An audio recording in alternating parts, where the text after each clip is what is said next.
আকাশু জিন্দাবাদ আকাশু long live আকাশু long live আকাশু জিন্দাবাদ কথা আমি সদৌ কোচ ৰাজবংশী ছাত্ৰ সন্থাই এই যে আগন্তুক যি বিটিসি নিৰ্বাচন আহি আছে 2025 চনৰ যি আমাৰ 22 ছেপ্টেম্বৰ তাৰিখে যি বিটিসি নিৰ্বাচন হ'ব এই নিৰ্বাচনত আমি বহুত দিনৰ পৰাই প্ৰত্যেকটো ৰাজনৈতিক দলক আমি আহ্বান কৰিছিলোঁ যে যিসমূহ কোচ ৰাজবংশী জনগোষ্ঠী প্ৰাৰ্থী জিকা পৰা সমষ্টি আছে বিশেষকৈ যেহেতু আমি আমাৰ যি ওপেন সিটতহে আমি মানে খেলিব লাগে আৰু আমি বাৰম্বাৰ দাবী উত্থাপন কৰিছিলোঁ যে BJP AGP Congress BPF UPPL যিকেইটা ৰাজনৈতিক দল আছে আমি আহ্বান কৰি আহিছিলোঁ যে আমাক কোচ ৰাজবংশী জনগোষ্ঠীক প্ৰাৰ্থী প্ৰদান কৰিব লাগে যি দলেৰে হওক কিন্তু আমি দেখিবলৈ পাইছোঁ যে আজি প্ৰত্যেকটো ৰাজনৈতিক দলেই যি ধৰণে ভূমিকা গ্ৰহণ কৰিছে এয়া কিন্তু সঁচা সঁচিকৈ কোচ ৰাজবংশী জনগোষ্ঠীৰ কাৰণে দুৰ্ভাগ্যজনক আমি বাৰম্বাৰ আহ্বান কৰিছিলোঁ যে বিগত 15 বছৰ বিপিএফ চৰকাৰে শাসন কৰিছিল তাতে কোনো ধৰণৰ কোচ ৰাজবংশী জনগোষ্ঠীৰ প্ৰতিনিধি তাতে প্ৰেৰণ কৰা হোৱা নাছিল কোনো ধৰণৰ কোচ ৰাজবংশী জনগোষ্ঠীৰ কাৰণে বিপিএফ চৰকাৰে চিন্তা কৰা নাছিল বিগত 5 বছৰ ইউপিপিএল আৰু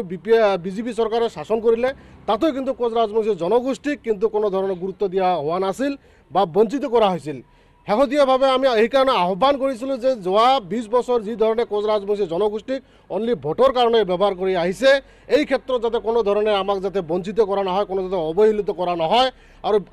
আপোনালোকে জানে যে আজি বিটিসি 40টা সমষ্টি 40টা সমষ্টিত প্ৰায় কোচ ৰাজবংশী ভোটাৰ মোটামুটি মানে 2 লাখৰ ওপৰত আছে আজি এই 2 লাখ ভোটাৰক লৈ আজি বিজেপি চৰকাৰ হওক ইউপিপিএল চৰকাৰ হওক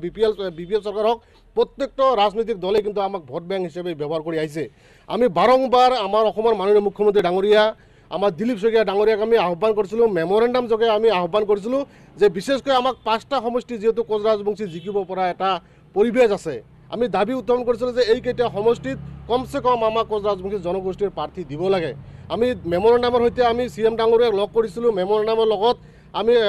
জমা দি আমি কথা পাতিছিলোঁ কিন্তু আমি শেহতীয়াভাৱে দেখিবলৈ পাইছোঁ যে সঁচা সঁচিকৈ কোচ ৰাজবংশী জনগোষ্ঠীটোক চৰম অপমান কৰা হৈছে চৰম অৱহেলিত কৰা হৈছে আৰু সেইকাৰণে আপোনালোকৰ মিডিয়াৰ যোগেদি আমি আজি সদৌ কোচ ৰাজবংশী ছাত্ৰ সন্থাৰ তৰফৰ পৰা আমি দুখ অনুভৱ কৰিছোঁ প্ৰতিক্ৰিয়া দিছোঁ যে সঁচা সঁচিকৈ কোচ ৰাজবংশী জনগোষ্ঠীক অনলি ভোট বেংক হিচাপে ব্যৱহাৰ কৰি আহিছে নেকি আজি বিজেপি নাহে তেতিয়া আমাৰ জনসাধাৰণৰ ওচৰত ভোট বেংক হিচাপে ব্যৱহাৰ কৰি আহিছে আৰু নিৰ্বাচনৰ সময়ত আমাক নানান ধৰণৰ প্ৰতিশ্ৰুতি প্ৰদান কৰি আমাৰ যি মূল্যৱান ভোট সেই আদায় কৰি নিজৰ গাদীত অধিষ্ঠিত হয় সঁচা সঁচিকৈ এইবাৰ আমি আপোনালোকৰ মিডিয়াৰ যোগেদি সমূহ কোচ ৰাজবংশী জনগোষ্ঠীক আমি আহ্বান কৰিছোঁ আপোনালোকে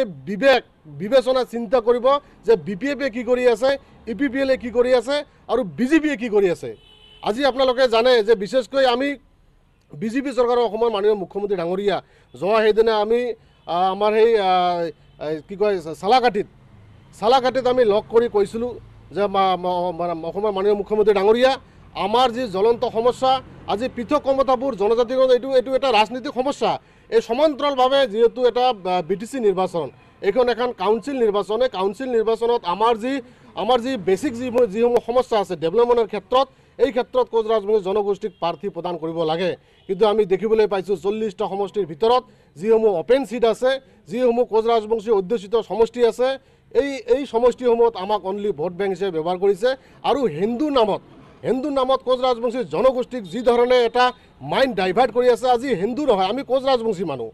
আমাৰ পৰিচয় প্ৰথমতে আমি কোচ ৰাজবংশী মানুহ আমাৰ সমস্যাসমূহ কিয় বুজি নাপায় অসম চৰকাৰ তথা বিজেপি চৰকাৰ বা প্ৰত্যেকটা ৰাজনৈতিক দলে বাৰম্বাৰ কিয় আমাক এনেধৰণে অৱহেলিত কৰা হৈ আছে কিয় আমাক এনেধৰণে প্ৰতাৰণা কৰি আহিছে নিশ্চয় এবাৰ আমি বিটিসি ইলেকশ্যনত ইয়াৰ প্ৰতি উত্তৰ দিয়া হ'ব আৰু সমান্তৰালভাৱে ৰাইজক এইখিনি আমি পুনৰবাৰ আহ্বান কৰিছোঁ আপোনালোকে এইবাৰ চিন্তা কৰিব আৰু আমি আক্ৰাছ হৈ অচিৰে 12-13 তাৰিখত আমাৰ যি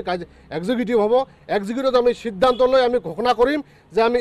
প্ৰকৃততে আমি কাক এইবাৰ ভোট দিম ৰাইজক সমান্তৰালভাৱে আমি আহ্বান কৰিম যে আপোনালোকে যাতে কোনো ধৰণৰ টকাত যাতে ভল নাযায় কোনো ধৰণৰ নেতাৰ পাছত যাতে বিক্ৰী নহয় এইখিনি ৰাইজক কিন্তু সচেতন হ'বলৈ আহ্বান জনাইছোঁ আৰু সমান্তৰালভাৱে বিজেপি চৰকাৰ বিপিএফ চৰকাৰ ইউপিপিএলে যি ধৰণে আজিৰ তাৰিখত প্ৰতাৰণা কৰি আহিছে কোচ ৰাজবংশী জনগোষ্ঠীক ইয়াৰ প্ৰতি উত্তৰ কিন্তু দিয়া হ'ব আৰু বিশেষকৈ আপোনালোকে জানে যে আজি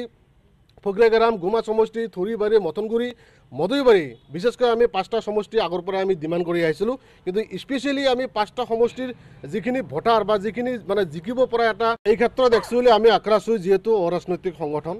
আজি কোনেবা কি ভাবিছে, কোনেবা ৰাজনৈতিক পাতনিত মানে মন মেলিছে, সেইটো তেওঁৰ ব্যক্তিগত কথা। কিন্তু জাতীয় স্বাৰ্থত আমি কেতিয়াও পলিটিকেল নহয়, আমি জাতীয় স্বাৰ্থত আমি সদায় নন পলিটিকেলৰ অক্ষুণ্ণতাত আমি আছোঁ। আৰু সঁচাকৈ যেতিয়ালৈকে আমাৰ কোচ ৰাজবংশী জনগোষ্ঠীৰ জাতীয় সমস্যাসমূহ সমাধান নহ'ব, তেতিয়ালৈকে আমি ৰাজনৈতিকভাৱে আমি কোনো ধৰণৰ মন্তব্য আমি দিব নোৱাৰিম। বিজেপি এটা কেণ্ডিডেট চাওক, এই ক্ষেত্ৰত আমি দিগন্ত বৰুৱা একচুৱেলি আমি যেতিয়ালৈকে সংগঠনৰ কিছুমান যিসমূহ কলা কাৰ্য বা যিসমূহ আমাৰ কাৰ্যকলাপ হয়,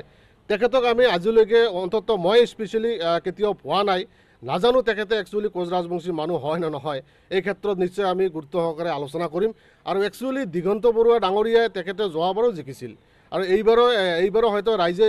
বিবেচনা কৰি তাৰ সমষ্টিৰ যিসমূহ মানুহ আছে নিশ্চয় বিবেচনা কৰিব। কিন্তু আমি স্পেচিয়েলিভাৱে আমি আহ্বান কৰিছিলোঁ যে অন্ততঃ যিহেতু নামনি অসমৰ আজি গোসাইগাঁও বা কোকৰাঝাৰ জিলাৰ যিসমূহ আজি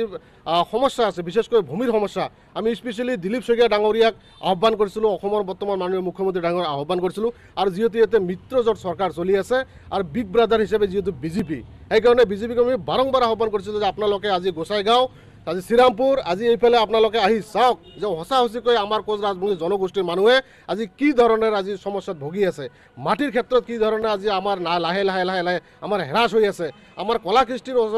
কৃষ্টিৰ ক্ষেত্ৰত ভাবুকি আহিছে। এই ক্ষেত্ৰত কিন্তু বিজেপি চৰকাৰে বা ইউ পি পি এল চৰকাৰে কোনো ধৰণৰ গুৰুত্ব দিয়া নাই। এইকাৰণে এইবাৰ BTC নিৰ্বাচনত ইয়াৰ যথেষ্ট প্ৰত্যুত্তৰ দিয়া হ'ব। আৰু সংগঠন হোৱাইছত আমি আক্ৰাশ হৈ নিশ্চয় এইবাৰ গুৰুত্বপূৰ্ণ ভূমিকা আমি ল'ম।